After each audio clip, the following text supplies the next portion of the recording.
Most people think they want money. What they actually want is what they imagine money will let them stop doing. Stop worrying.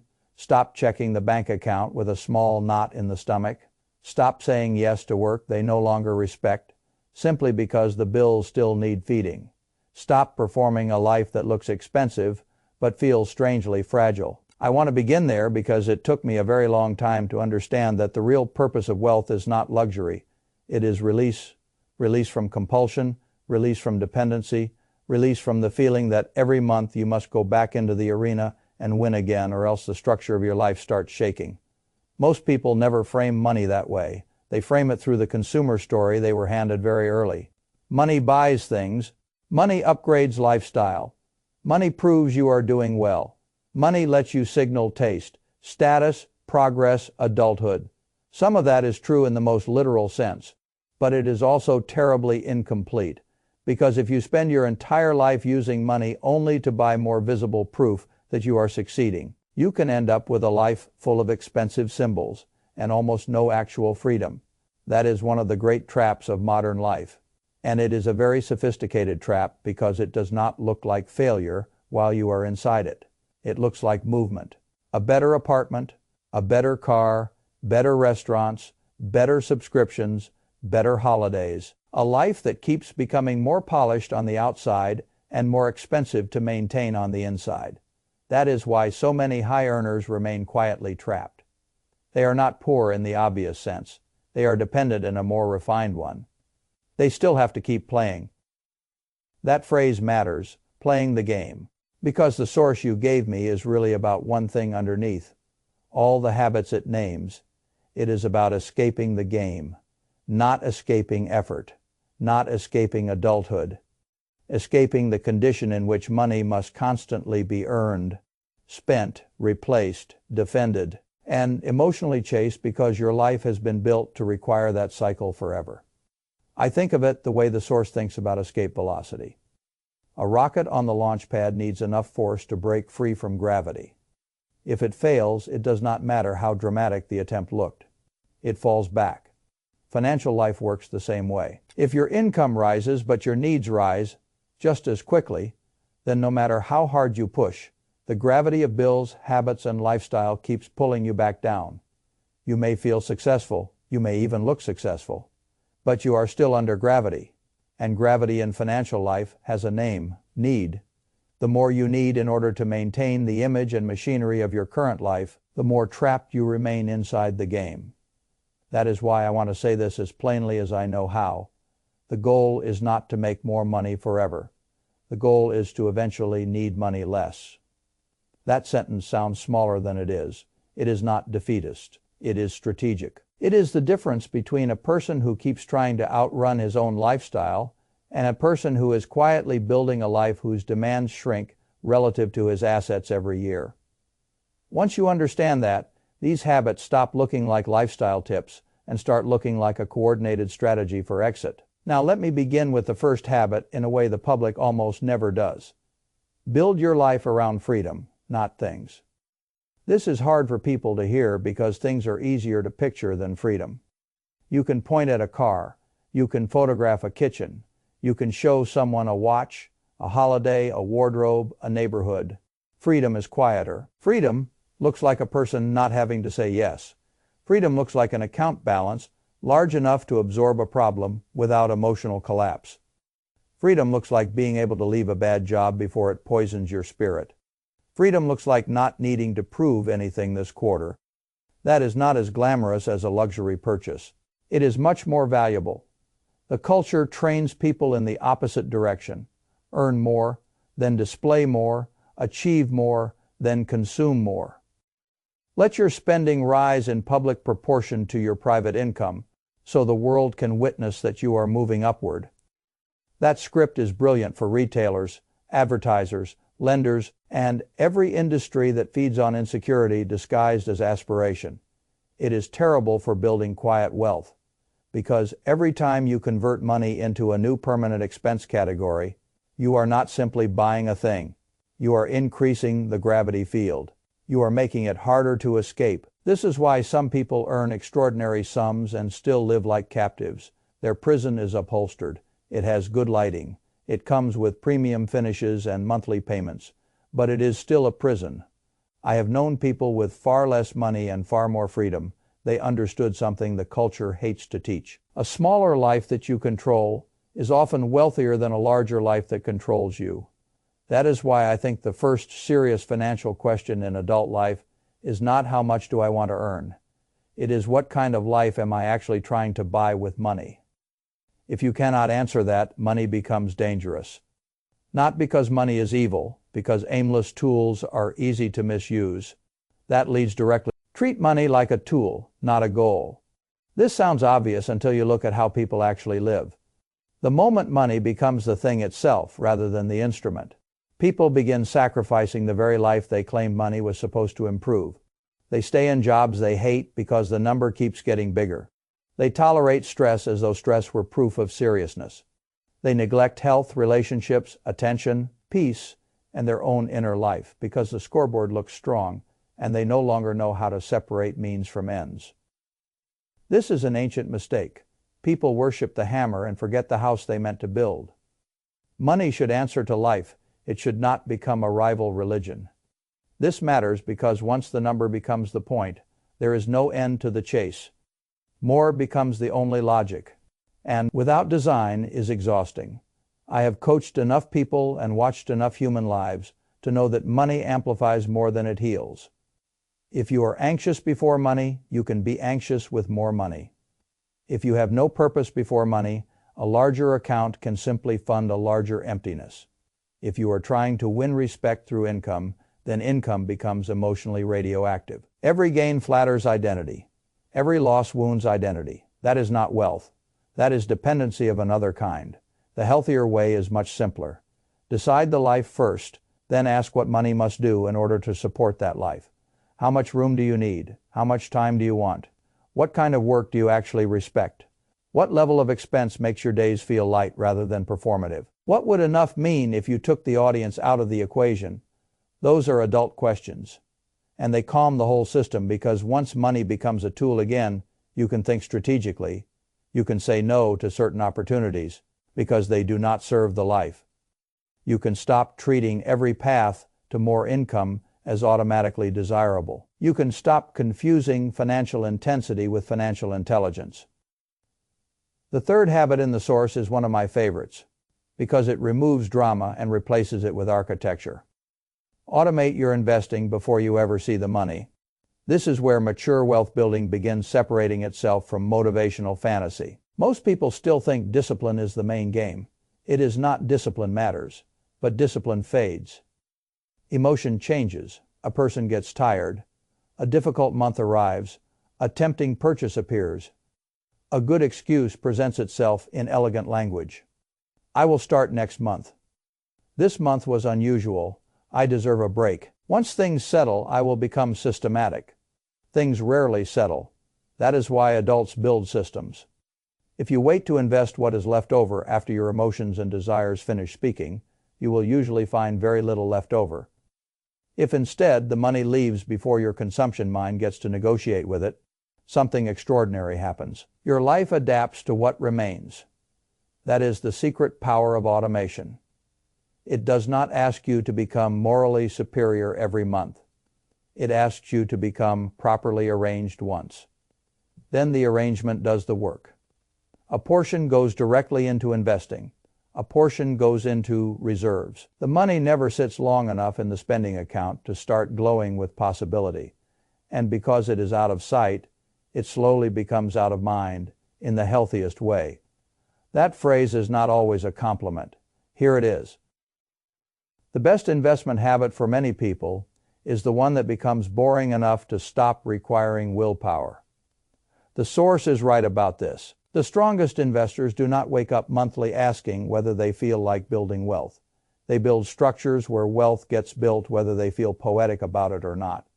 That is why I have always preferred automation to self-dramatization. It is not glamorous, it is effective. And effectiveness over decades is what turns ordinary earnings into quiet power. Now we reach one of the most decisive habits in the entire file. Live below your means, especially when your income rises. This is where most people lose the war before they know one has begun. A raise arrives and the mind translates it immediately into permission.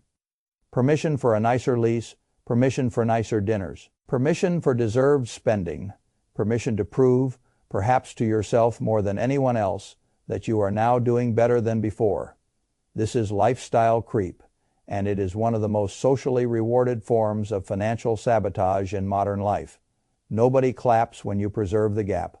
People clap when you display the raise. That is exactly why so few people build serious wealth from rising income.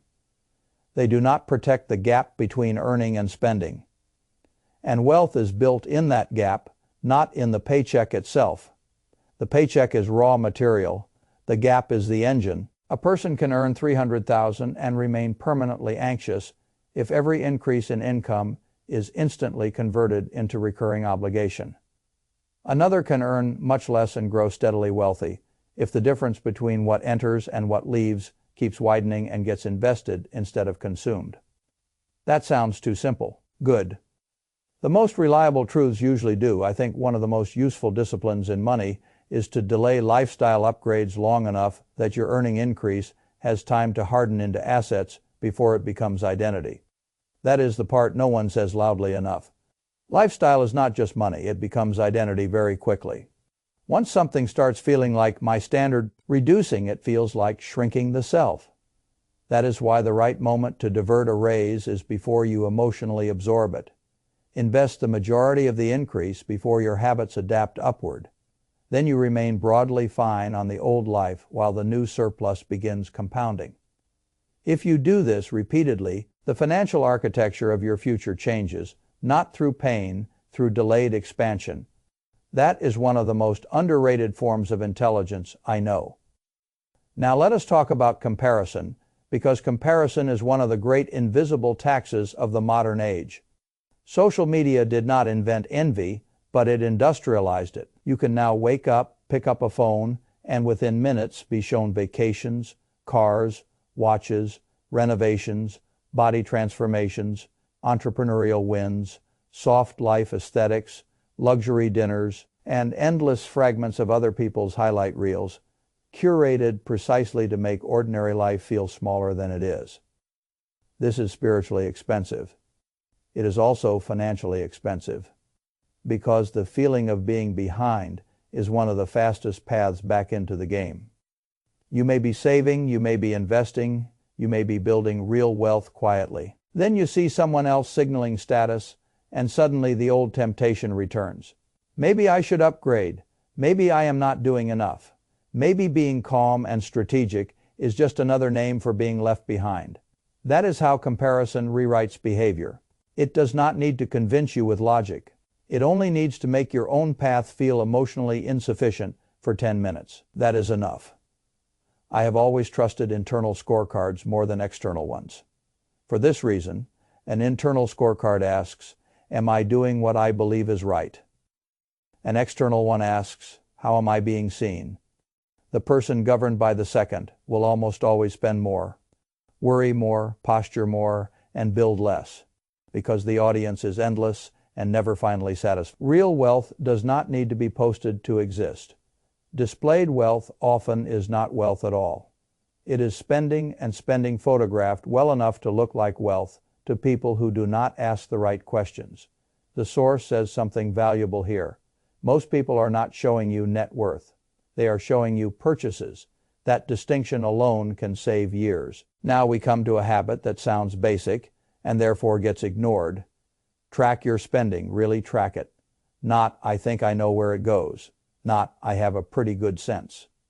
Know every dollar, because money does not disappear, it leaks. And leakage is one of the most reliable destroyers of future freedom. It is rarely the grand purchase that ruins someone. It is the constant unconsciousness, the subscriptions no one uses, the convenience spending that feels too small to matter, the little emotional rewards after hard days, the places where money leaves not because a person made a strong, deliberate choice, but because nobody was watching. Visibility changes behavior. The moment a person truly sees the pattern, shame is not the valuable thing. Clarity is. That is why I like modern tools that aggregate spending if they are used soberly. The point is not to create a new obsession. The point is to eliminate blindness. Blindness is expensive. Once you see the leaks, you can plug them. Once you know which categories are quietly swallowing the margin, you can choose. Without visibility, there is no real choice. There is only drift. The source's example of hidden spending at Target is amusing because it is so ordinary. That is why it works. Financial fragility is often built in places that feel culturally harmless. The receipt looks small. The pattern is not. That is the general rule. Now, tracking spending alone is not enough. You should also track net worth consistently. Again, not obsessively. But honestly, because what you track you tend to improve, and what you refuse to look at tends to rule you from the shadows. Net worth is different from income, different from spending, different from identity. It is one of the cleanest measures of whether your financial life is moving toward freedom or merely running in place with better decorations. When I was younger, checking accounts used to make me anxious because I did not know what I would find. That is a miserable way to live. The act of watching money grow changes the emotional relationship with it. You stop seeing accumulation as abstract and begin seeing it as visible progress. 500, 2,000, 10,000, 50,000. You begin to understand that wealth is not a personality trait. It is built. And because it is built, it can be tracked. That does something important to the mind. It turns someday into evidence. Now let us move to something deeper and more dangerous. Detach your self-worth from money. This is one of the most important habits in the source, because without it, all the others become fragile. If money defines you, then every rise flatters the ego and every fall wounds the ego. Now decisions are no longer strategic. They are emotional defense maneuvers. A person earns more and feels the need to look like the person who earns more. A person loses money and begins questioning his own worth, rather than only the tactic or season. This is why so many high earners and business owners remain psychologically trapped even after they have made it. They do not own money. Money owns identity. And the moment that happens, freedom disappears even inside success. I have seen extraordinarily accomplished people become incapable of stepping away from businesses that no longer serve them, because the business is no longer only an enterprise. It is the self. If that machine slows, they feel smaller as humans. That is an intolerable arrangement. Money is a tool. It is not a verdict. It is not a moral scoreboard. It is not proof of lovability, intelligence, superiority, masculinity, femininity, or any other deep human trait people foolishly try to attach to it. Once you detach self-worth from money, something liberating happens. You stop trying to impress. You stop spending in defense of a self-image. You stop reading every fluctuation as a personal referendum. And once money stops controlling your emotions, you finally become capable of controlling money with real strategy. That is why this habit matters so much. The person who needs money to tell him who he is will almost always misuse it. Now, the final habit in the source is perhaps the one I believe most strongly. Think in decades, not days. This is where almost everything comes together. The world is structured to compress your time horizon. Apps want daily engagement. Markets report by the second. News sells urgency. Algorithms reward reaction. Consumer culture wants you restless and present, focused because that version of you is easier to sell to. Wealth is built by a person moving in the opposite direction. A person who can think in decades is very hard to manipulate. He cannot easily be shamed by quarterly comparisons. He does not need every month to prove itself. He understands that seeds do not become trees because you stare at them impatiently. They become trees because you plant them and let time do the work your ego wishes it could do faster. That is exactly how money works for most people, quietly, slowly, almost insultingly slowly in the beginning. Then one day the slope changes, but the slope only changes for the person who stayed. The public wants speed because speed is emotionally gratifying. The market rewards duration. This is why I have never been especially impressed by people who ask how to get rich this year. The better question is, what system can I build that will make me materially freer 10, 20, and 30 years from now? If you ask that question honestly, your whole life begins reorganizing itself. You spend differently, you invest differently, you choose work differently, you compare less, you panic less, you stop asking what looks successful this season and start asking what compounds. That is wisdom in money.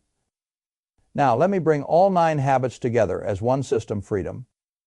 Not things tool, not automation, not willpower theater, gap preservation, not lifestyle drift, internal scorecard, not comparison addiction, visibility of spending, not blindness, visibility of net worth, not vague hope, self-worth outside money, not identity dependence, decades, not days. That is not merely a set of good ideas, it is a coordinated escape plan, because the trap is also coordinated.